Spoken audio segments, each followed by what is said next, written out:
Are you rolling already? Yep. Yes, we just did. Leave it there. We're Take it rolling. off the crowd. Thanks. It's all right. Yeah, just there. Okay, so welcome to this episode of Peace Mapping on the Gold Coast. So the topic of this conversation for our panel is wealth inequality. So I have two questions to ask of the panel, and they're sort of like yes-no questions. So when you go to the beach, whose responsibility is it to keep you safe? Yours or the lifeguard? So you want an answer? Your responsibility, really. Yes, you're responsible for your own safety, but the lifeguard's there They to just protect. assist in case you can't quite get there. That's right. Yes. Absolutely. I It's agree. simple, yeah. Yeah, exactly. What does absolutely mean? It's simple. It's it's the responsibility, your own responsibility, and if you have some incompetence or an accident, well then they're there as backup. Yeah, like if you go out and can't swim, you're tired, the rip takes you out. At least they're there to help. Okay, cool. At least you've got to be in the flags. Self question. Autonomous cars have the potential to save lives, but at the expense of liberty. So these are the new Google type cars, self-driving cars, which will drive themselves around in a few years. So would you rather ride in an autonomous car or drive it yourself? So let's say in 5 years that 90% of the vehicles on the road are autonomous. Should people be allowed to drive their own vehicles, or should they be expected to ride in an autonomous vehicle? Once again, it's just a yes-no answer. Two parts to that, I think. I'll say, look, we should be riding the autonomous vehicle. However, if you like the joys of, and that's for purposes of transport, you mentioned whether it's for personal transport or for the leisure of driving. If it's for the leisure of driving, I've got a convertible. I like taking the roof off and enjoy the drive. So, but still I have to say, for the risk factor and to reduce road toll, I'd have to go get an autonomous car. So, I would yes. say that maybe there's an opportunity to drive your convertible somewhere else, but not in the city. The city is Fair enough. probably a big safety factor, Fair enough. whereas in the country it's not such a big issue. Do you think you're talking about driverless cars in the future? Yeah, in about 5 years' time, we could see a lot of driverless cars. But then I foresee what they'll do. They'll actually, the government will start saying, "Hey, you shouldn't be driving your own vehicle. You're actually a risk to the society." Yeah. Well, it all depends on the safety, on how they're going to. I suppose it'd be a lot safer than driving it yourself. The technology and that, you just sit in your car and it takes you where you want to go. Just program it in or whatever. I reckon that'd be safer than actually driving it yourself, unless there's a technical malfunction, I suppose. Okay, Because with sensors, thank you. I'm sort of quite shocked by the responses. Personally, myself, I'm the guy who used to go bushwalking by myself with my rucksack. No one knew where I went. I would go bushwalking all day. No GPS, no mobile phone, often without a map. And I would walk all day out in the bush. If I had an accident, I probably would have died out there. But who gives a shit? It was my experience. And I used to surf, and I had surfer friends who said exactly the same thing. When you surf alone. You might surf with friends, but you surf alone, you take responsibility. Yes. And that is what makes it a good experience. Yes. Okay. Yeah, I understand it. And going back to a discussion before about listening for key values that drive the conversation, I kept on hearing safety, safety, safety. And we'll have further conversations about that down the track, not today, about the value. So let's go to our key questions for the panel so you guys can do all the talking. Would you rather live in a country where the government provides everything? Food, home, education, job, income, health cover, etc. You can walk into your local tennis club and the equipment is provided for free.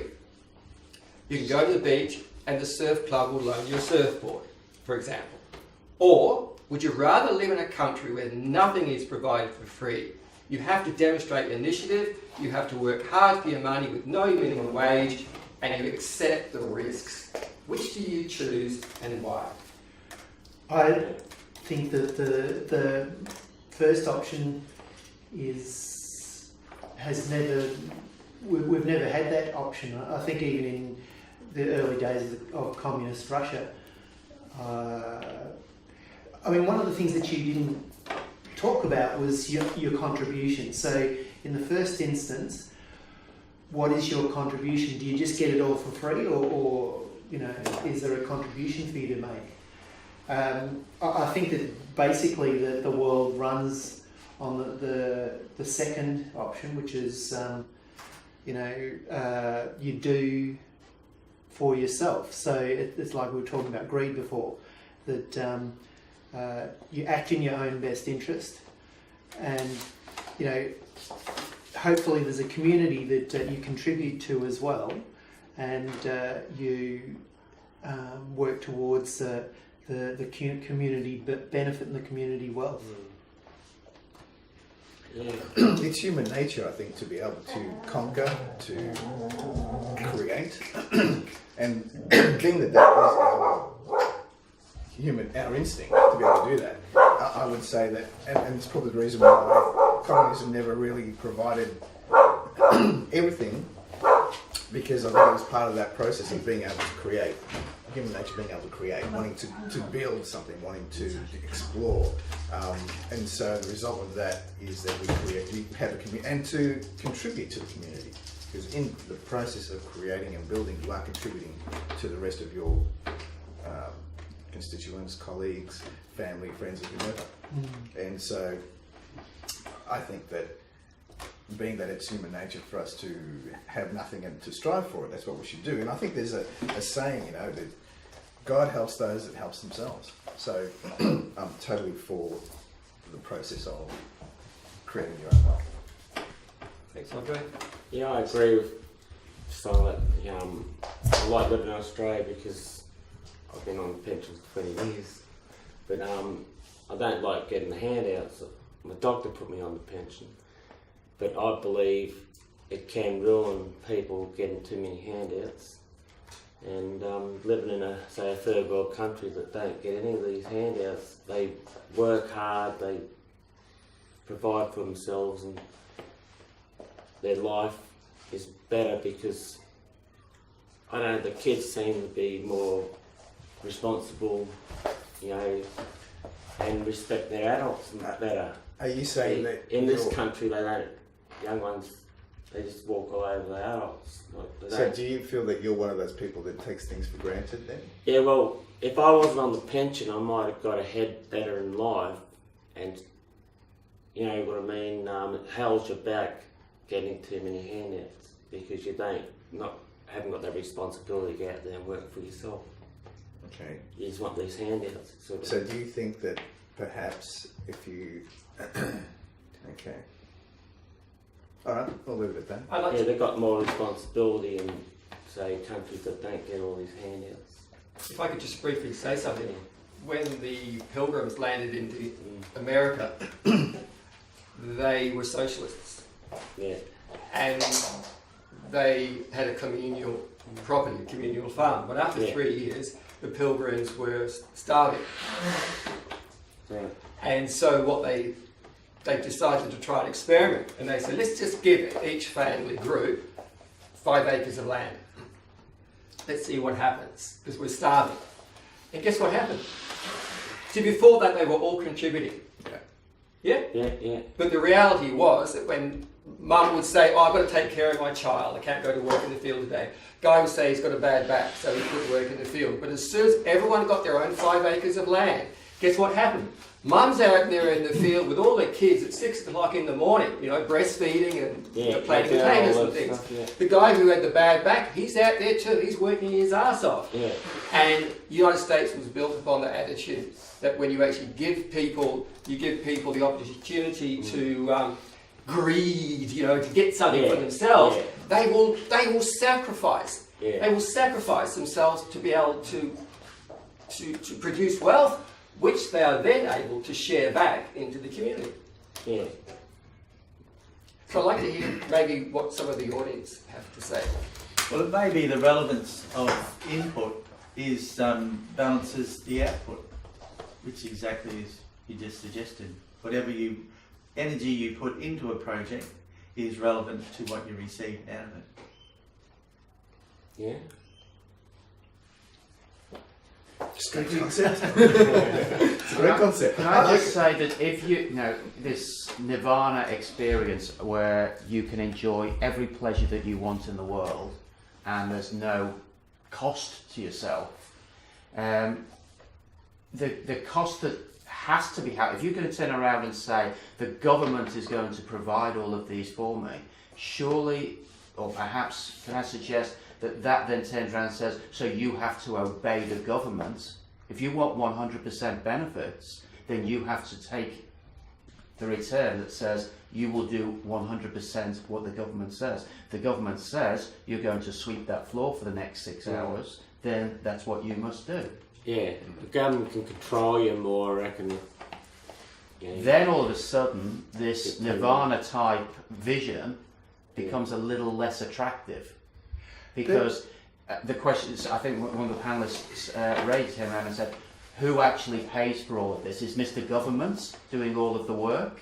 And who is Mr. Government? Is it everybody who takes the opposite side? But we do have a society and a community like that. So if you have got disabilities, the community, our community is a wealthy community, and it can look after people who are disadvantaged. I think that in a communist society, the ethic was each to his ability. So each to his need and each to his ability, and it's a great ethic. Yeah. But in Russia, it soon departed from communism. It became, a horrific dictatorship and autocracies. Departed? So you look Departed from communism, certainly, or socialist values. Because if you look at some of the key words, which I sort of, it's like consequence of communism. Consequence. You look at the consequence, and then the thing about the wealth. Australia's a wealthy country. It's a presupposition. Then you have to go, well, how did it actually get to be wealthy? How did the United States come to be the top 1% of wealth in the world? How did US become the top country in the world? Yeah. I don't know, they got billions of dollars. Because it was based upon what the Pilgrims actually did. Yeah, the free market system. Abby, I would say that us pale-faced people have been ruthless conquerors, and it's with that attitude. You see that attitude still today in business. That there's this ruthless conquering ethic, and some societies haven't been that way. When you look at Aboriginal societies, there was a very communist. So if I could interrupt, we have a look at you. Okay, we go, yeah, okay. But then we have a look, so what was the consequence, what was the benefit? So you look at the Aboriginal society, okay, maybe they weren't ruthless like that, but you look at the consequence. There was certainly ruthless behaviour in... It's ruthless, or is it that these people are like those American pilgrims where they actually have opportunity to create something and they do the best that they actually can? Yeah. They create enormous wealth, and in that process some people are actually disadvantaged or get put down. But the consequence, the benefit, is wealth. Yeah. Look, I would say that... Oh, back to you. Sorry, can I just add a scenario of what actually happens, the growth of franchising in the Western world over the last 50 years. Very often a franchise operation that was started by somebody who had a passion, say, for baking cakes, and says, I'm going to give an income opportunity to anybody who wants to bake these cakes. I'm going to give you a system that actually enables you, the more you work, the better you provide for your business. What we have found in recent years is those original founders have sold their business. And they've sold their businesses to equity companies who see the opportunity to say, hang on, if I take a little bit off each of those individual people over the next 3 years, increase the profit of mine, and I can flick it onto somebody else. And in the process, destroys the whole model. How do you prevent that from happening? I think it's a question of Free ethics. Yeah. I think it's That's a question where the of greed ethics comes in. because, you know, in Australia and all the Western world, there's great businesses that, you know, have morality and ethics in business. And there's so many examples nowadays of corporations that are out of control, have total disregard for the law. And, you know, the global financial crisis was a result of that, and we're going to see more of that sort of disruption until we get to the stage where we can control corporations that have no ethics. So are we saying there's a difference between greed as just being a greedy person through life, or somebody who sees an opportunity in little bits to destroy, but by that greed, maybe sitting on hundreds of millions of dollars and go, well, I'll make 3 million on that little entity and 2 million on that one, even though they destroy a whole industry in the process. Greediness destroys everything. Even though the individual franchisees, by our definition earlier on, could be described as greedy because they were working in their self-interest to provide more for their family. There's a difference I see in those two definitions of greed. Yeah, Yeah, and I'd that like to makes give sense, Barry yeah, the yeah. opportunity to give a closing statement. Thank you. I actually see that we do have government here, and the government is about a collective. And my self-interest could be about me working extra harder to provide for myself, and which is actually what I'm doing. And it's in my interest to have a collective group of stuff to service stuff. For example, I don't want to buy every book that's on the shelf, but I can go to a library and borrow one for 2 weeks.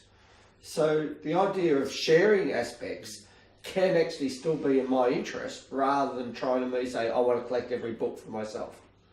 So for me, it's having that balance between what's in my collective interest, both in terms of the capitalist component, but also the social component can actually still be in my interest because I save money.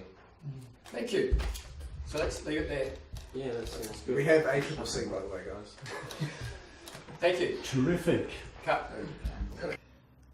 And remember to keep on challenging everything for the truth.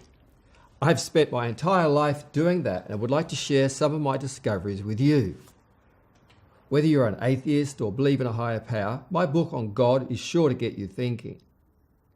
And part and parcel of spirituality is learning how to work with your unconscious mind, such that you can quieten the mind and get yourself to sleep when you need to.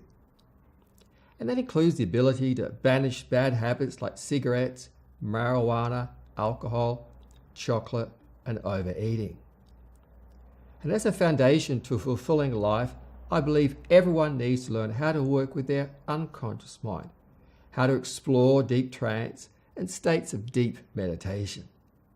If you want to connect, you can find me on Facebook at Abbey Eagle School of Meditation.